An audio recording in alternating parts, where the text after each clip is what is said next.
여러분 안녕하세요. 오늘도 이렇게 라디오를 통해 여러분과 함께 할 수 있어 참 기쁩니다. 가족이라는 이름 아래 묶여 있지만 때때로 가족 간의 갈등은 누구보다 더 깊은 상처를 남기곤 하지요.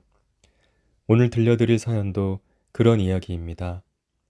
사랑과 희생, 그리고 배신이 얽힌 한 가정의 이야기를 들어보겠습니다. 저는 아들과 함께 사는 60대 후반 여자입니다. 남편과 사별한 후 오직 하나뿐인 아들만 바라보며 살았죠. 제 전부나 다름없는 아들이었습니다. 하지만 몇 년 전 아들은 끔찍한 교통사고를 당하고 말았습니다. 그의 두 다리는 더 이상 움직이지 않았고 저는 그 순간 제 인생이 완전히 무너지는 걸 느꼈습니다. 그날 이후 저는 아들의 두 다리가 되어주겠다고 다짐했습니다. 새벽부터 밤까지 아들의 식사를 챙기고 그의 몸을 씻기고 휠체어를 밀고 병원을 오갔습니다. 그런 제게 유일한 위안이었던 것은 아들이 그래도 씩씩하게 살아가려 했다는 것이죠. 그런데 사고 후 몇 년이 지나고 병원에서의 재활치료도 어느 정도 안정기에 접어들었을 무렵 아들은 제게 한 가지 고백을 했습니다. 엄마, 나 사랑하는 사람이 있어. 순간 귀를 의심했습니다. 사고 이후 아들은 거의 집과 병원을 오가는 생활뿐이었습니다. 하지만 알고 보니 아들은 재활센터에서 한 여자를 만나 사랑에 빠졌던 겁니다. 그녀는 아들이 병원에 입원해 있을 때 간호조무사로 일하던 사람이었고 치료 과정에서 많은 이야기를 나누며 가까워졌다고 했습니다. 저는 놀랐습니다. 아들은 사고 이후 한 번도 연애를 하겠다는 생각을 내비친 적이 없었기 때문입니다. 하지만 그녀는 아들의 가장 힘든 순간을 함께 견디며 마음을 나눈 사람이었고 그 시간 동안 서로에게 위로가 되었던 것이었습니다. 그리고 얼마 지나지 않아 아들은 결혼을 하겠다고 했습니다. 제 심장이 덜컥 내려앉았습니다. 몸이 성한 사람도 결혼 생활이 힘든데 다리를 쓰지 못하는 우리 아들을 누가 끝까지 책임질 수 있을까? 저는 솔직히 반대했습니다. 하지만 그녀는 조용히 고개를 숙이며 말했습니다. 어머님, 저는 이 사람을 사랑합니다. 끝까지 함께 할게요. 저는 믿어보고 싶었습니다. 아니, 믿고 싶었습니다. 하지만 그 믿음은 오래 가지 않았습니다. 처음에는 모든 게 좋아 보였습니다. 며느리는 살뜰하게 아들을 챙기고 저도 그런 모습이 고마웠죠. 하지만 시간이 지나면서 그녀의 태도는 점점 변했습니다. 아들의 휠체어를 밀며 깊은 한숨을 쉬고 식사를 챙기면서 불평을 늘어놓기 시작했습니다. 설거지를 하던 손을 거칠게 내려놓고 빨래를 널다가도 짜증 섞인 소리를 냈습니다. 그리고 어느 날 그녀의 방문 너머에서 흐느끼는 소리가 들렸습니다. 저는 한참을 문 앞에서 서성였습니다. 그리고 결국 조심스럽게 문을 두드렸지요. 괜찮니? 잠시의 침묵 끝에 며느리는 문을 열었습니다. 눈이 벌겋게 충혈된 얼굴로 저를 바라보더군요. 그리고 힘겹게 입을 뗐습니다. 어머님, 저 좀 쉬면 안 될까요? 저도 너무 힘들어요.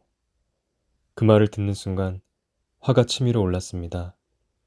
피곤하다니요. 내 아들은 휠체어를 타고 살아가야 하는데 그녀가 힘들다는 이유로 어떻게 책임을 내려놓을 수 있나요?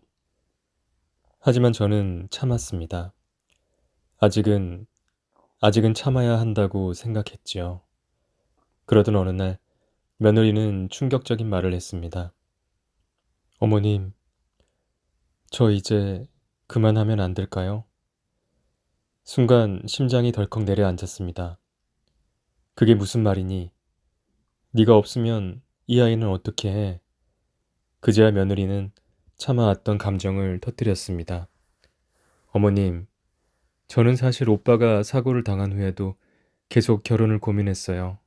하지만 오빠가 너무 간절하게 원했어요. 제가 없으면 오빠가 무너질까봐. 그래서 결혼했어요.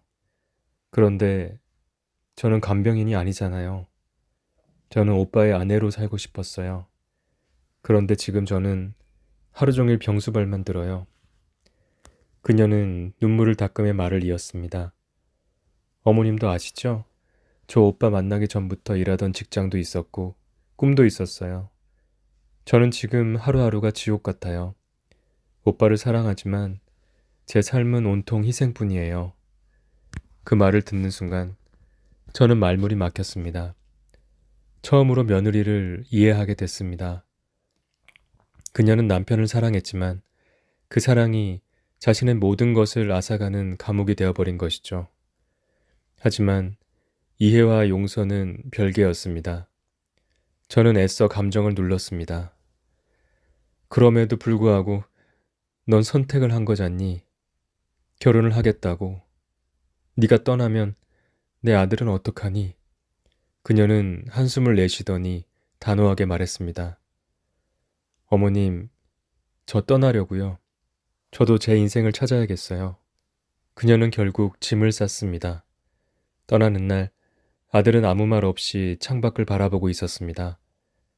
저는 그런 아들의 얼굴을 보며 내 평생 지켜온 가정이 이렇게 무너지는구나 싶었습니다. 그리고 며칠 후 아들은 조용히 입을 열었습니다. 엄마, 나도 솔직히 힘들었어. 그제야 깨달았습니다. 나만 힘든 것이 아니었었구나. 아들도 며느리도 각자의 아픔 속에서 신음하고 있었구나. 하지만 너무 늦었죠. 결국 며느리는 떠났고 저와 아들은 텅 빈 집에 남겨졌습니다. 오늘 사연을 들으며 많은 분들이 여러 가지 생각을 하셨을 겁니다. 가족이라는 이름 아래 희생을 요구하는 것이 과연 옳은 일인지 혹은 며느리의 선택이 정당한 것인지 말이죠. 우리는 가족이라는 이유로 때때로 서로의 삶을 당연하게 여깁니다. 하지만 그 당연함이 누군가에게는 지옥이 될 수도 있음을 우리는 너무 늦게 깨닫는 것 같습니다. 여러분의 생각은 어떠신가요? 이 사연을 듣고 공감이 되는 부분이 있으셨나요? 여러분의 의견 그리고 여러분의 이야기들도 함께 나누어 주시면 감사하겠습니다. 그럼 저는 다음 시간에 또 새로운 이야기로 찾아오겠습니다. 끝까지 함께 해주셔서 감사합니다.